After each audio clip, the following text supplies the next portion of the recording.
How's it going, everybody? Matt McNeil coming to you from the garage. And I'm still working on this dude. Made a lot of progress this evening.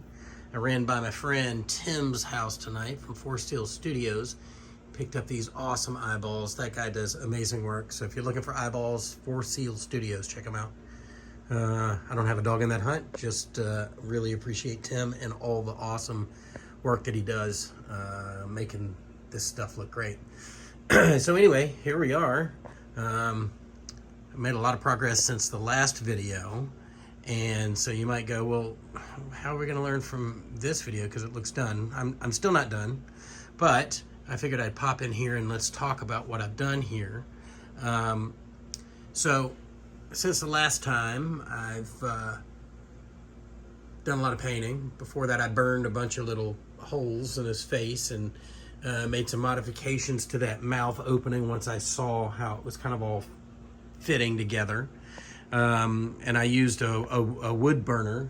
Let's see if I can find it. Here you go. Hold on. This is what it looks like. You can get them on Amazon or I think eBay, and it comes with that little box down there that the permablood is sitting on top of. And you can control the heat. And it's great for making smooth seams on your mask and also for any application where you want to burn latex. But I will tell you, it's stinky and it's sticky and it's crazy hot. So you got to be really, really, really, really careful. Yeah, this guy's coming together. He's starting to look like what I want him to look like. Kind of my version, my homage to Dr. Tongue from Day of the Dead. If I get a suit and some gray hair on this guy, I think he'll even look more like a version of him. Not exactly the same because, you know, certainly I'm not starting with the exact same sculptures that Tom Savini used when he made his version, which was like literally the most awesome, mind-blowing thing that I saw in, you know, what was it, 1985 or whenever that movie came out. Like, you know, Dr. Tongue's tongue waggling around and his eyeballs looking around.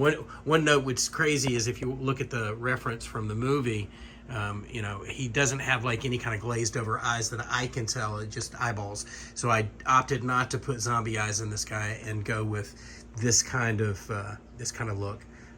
Maybe he just freshly got blasted in the face with a shotgun, who knows. I use that same wood burner to take some of the edges off of these teeth here. If I can get it to focus. There and there, just the corner of that tooth, like some buckshot hit those pieces and parts. The skin obviously is, you know, I've added like, so this is where the mask is cut, right? And then all of this stuff, all of this just kind of bumpy, gory pieces and parts of things is all just shredded latex bits from inside my bucket, like this kind of stuff. You know, you find the right piece. I like to find the thin pieces and like kind of wad them up and put a little more latex on them to make them kind of lumpy and liquidy, and then I glue them on. And the way that I glue them on is I tack them on with super glue. And then I come back with a little latex in most cases and latex them on, or I utilize this stuff when I'm not just using this as gloss. What I do is I mix flocking and epoxy dye into it, and it gives me a really kind of cool, deep, gross looking, just kind of slimy, bloody look. I've also used my old friend there, Permablood, which is awesome. Pale Night Productions or Studios. What is it, Pale Night? Oh my God, I do this every time. Pale Night, let's just call him Pale Night.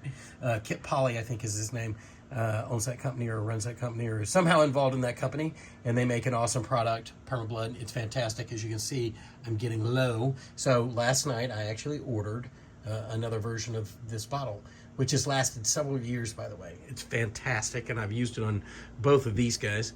So anyway, there you go. Next up is going to be some hair punching, gluing, and some clothing. And then I'm going to be about done. You know, once I get the clothes on there, I'll probably do some more blood and stuff down here. I put some, flecked some black, bloody stuff, like, you know, the shotgun burnt the flesh or whatever, and you know, it dripped down onto his chest. We'll never see that. There's going to be a shirt and a tie over it, but I'll know it's there, which makes me happy. So anyway, there you go. This is where we are. And the next time you see this guy, I imagine he'll be finished. So hope you guys like him. Take a look. And I hope everybody has a nice weekend.